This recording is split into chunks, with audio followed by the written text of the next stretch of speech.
Daddy eats lots. Daddy eats lots. Daddy eats lots. Munch, munch, munch. Hello and welcome to Daddy Eats Last, where we discuss the challenge of being a man in modern society and whatever the hell that even means. I'm Kane, and joining me this evening is Ryan. How you going, buddy? Yeah, good, mate. Good coming to you from a very cold London. It has actually had snow this weekend. A little bit croaky in the voice because feeling a little bit worse for wear, and certainly not from a big night on the Saturday night, considering I was in bed at 9:30 p.m. after watching an episode of Simpsons and catching up with friends only on the Heineken Zeros. So I am hoping that it is just a little cold rather than coronavirus. Rona. Do you have So Rona? Do you have Rona-like symptoms? Potentially, yes. So what's the process over there? Did you get a PCR now? Is there rats? How does it work? No, coronavirus doesn't exist in the UK, according to Boris Johnson. So yeah, it's sort of there are people here, I believe, that are using the don't test, don't know, and don't tell strategy. I think today we'll just do a little bit of a test just to make sure, and then if not, it's kind of on the individual now. So like you don't it's recommended that you self-isolate for a couple of days. But I think, it keeps changing and it's ambiguous, but I think it is just, if you've got it, stay at home. However, if you are in close contact with somebody and they're at your house, you can go to work. So I don't really know. Oh, what are the cases like over there at the moment? I haven't really kept up with the UK. I've been mainly checking out. Hopefully, there's one day where West Australia has more cases than Victoria. I'm just hoping that hasn't occurred yet, and it looks like West Australia is dropping a little bit. So they haven't quite beaten us on a day yet. So I haven't been keeping up with the UK cases or the England cases. What are they like over there? I don't know, to be honest. I mean, we've spoken about this before. I kind of avoid looking at the news just because it's mostly negative. But if there is any news over here, to be honest, it's all Ukraine. So COVID's old media. We're all about 60-year-old Russians that have far too big of an ego. Yeah, no, it's 70, however old he is. Yeah, and apparently they were speculating the other day they might have a terminal illness as well, which is probably dangerous. To be honest, fingers crossed. It's a horrible war from a horrible individual who's a horrible boss. So I think, the coronavirus situation, the cases are definitely increasing, but I don't think it's playing through to unfortunate deaths or anything like that, because like we've been triple vaccinated now since December. Yeah. But yeah, if I do, we'll take a poll and we'll see. We'll put a little bit of a bet on and see whether I've got it or not. And if I do, I'll just basically be having a week from home just to be safe. Fair enough too. Like that's what everyone should do. But yeah, if we learn anything in this pandemic, that selfishness is what's almost as rampant as the virus itself. So you did touch on there something we were going to discuss tonight, which is in what ways might you be a difficult person to work with or to work for? Now you're a boss of a team over in the UK. Would you think you'd be a difficult person to work with or to work for?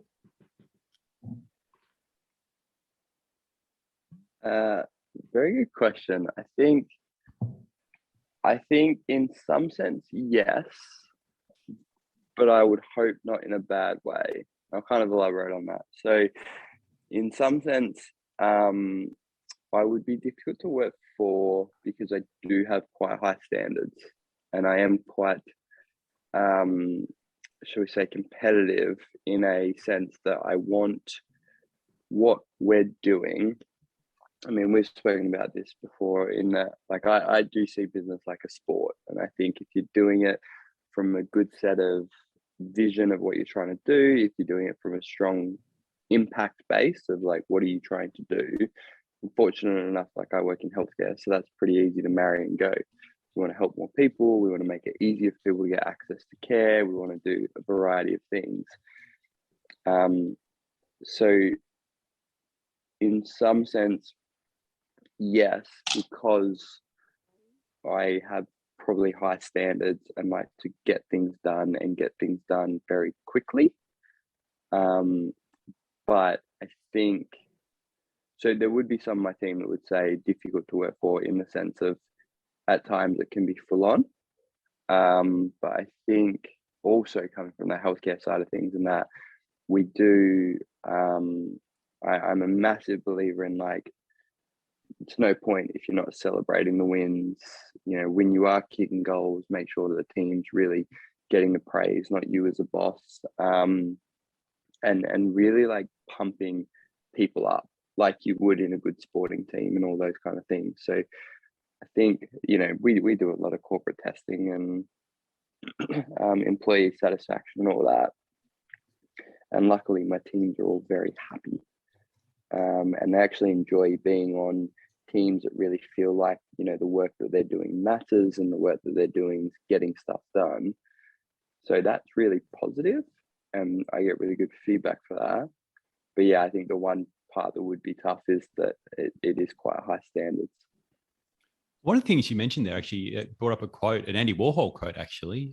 We said about, I guess, business being a bit like sport. Andy Warhol's quote is, being good in business is the most fascinating kind of art. Making money is art, working is art, and good business is the best art. So it was a really, I actually been watching the Andy Warhol Diaries a little bit on Netflix. So it popped into my head last night and I remember that quote. So it reminded me a bit of what you said. What is Andy Warhol?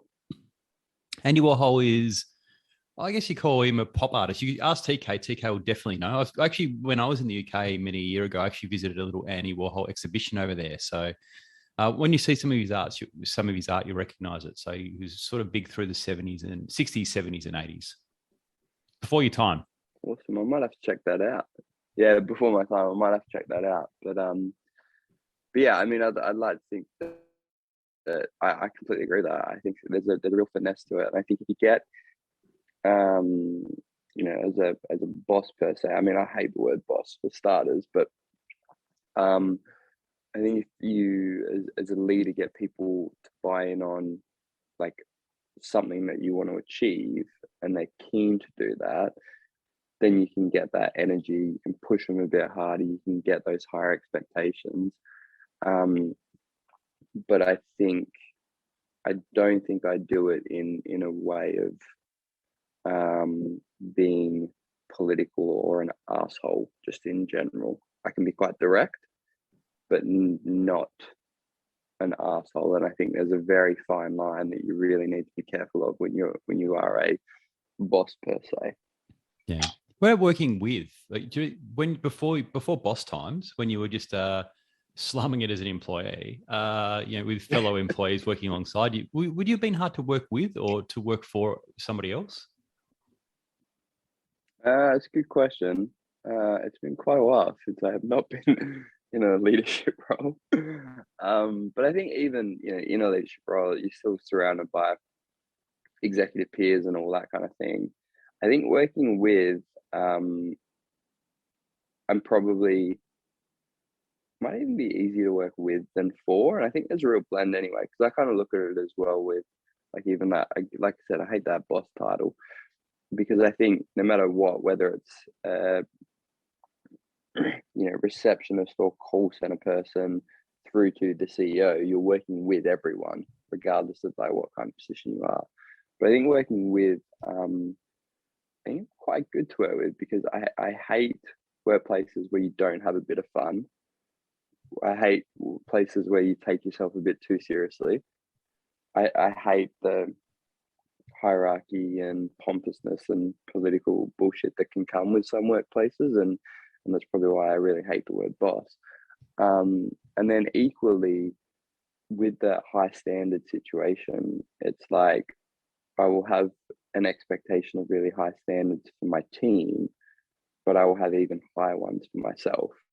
And like, I'd never ask anyone to do anything that I wouldn't do. And if anything, when I work with people, I would probably overwork and overcompensate because I don't want to let them down again. So that sporting analogy of like, you know, you really want to be there for the kind of team that you're doing. So, you know, I'll be the first person to pull extra hours or jump on the weekend if I have to, or turn around and move somebody from my team who's potentially in the firing line from some other team or some other situation, and turn around and, you know, get on that front foot myself. So I think I'm probably easier to work with than I am to work for, which is also why I like to try and structure it that I'm more working with people than people working for me.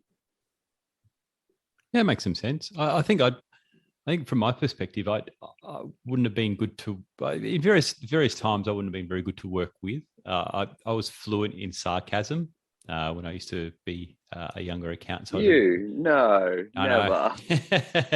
Very, very sarcastic, and you know, I don't know, just objectionable sometimes. And you know, even working for people, there's only a few people that I've worked for, and I'm really loyal to people more than organizations. So there's a few people that I've worked for who I'd still do anything I could to help them. So, but yeah, maybe wasn't the best employee to work alongside sometimes, mainly due to my sarcasm and sometimes lack of enthusiasm for everything that accounting can bring.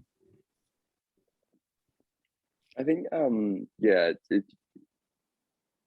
I've been very lucky to work for people who I really like. Then the one or two times that I haven't, you just don't care, for better or worse word, and that can bring out some bad personality traits that you kind of don't want, and that makes you not great to work with.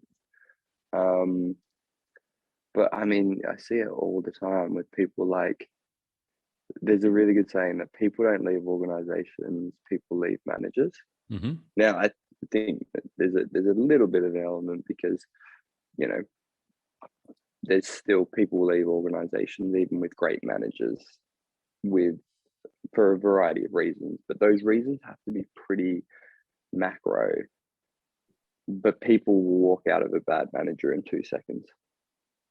Yeah. And I think that's really important to because we spend so much time at work. Like, basically, you just want to work with people that you like. You just don't want to work with assholes. Yeah, exactly. I used to have a theory that you'd either you stay at a place because you really like the work or you really like the people that you're working with. They're the only two reasons you'd stay at a workplace. Ideally, you have both, but almost working with the people you work with is actually probably more important than really enjoying the work.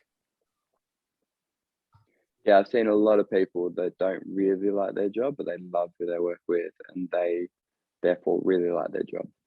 Yeah, and that's probably why I I've stayed seen at a the lot of accounting people. firm. Why I stayed at my first accounting firm job for the best part of 10 years. I loved the people there. I was never passionate about accounting and tax and those sort of things, but I love the people. Yeah, I mean, the people can really make or break it. Because I've seen plenty of people that really like their job, but I don't like who they work with.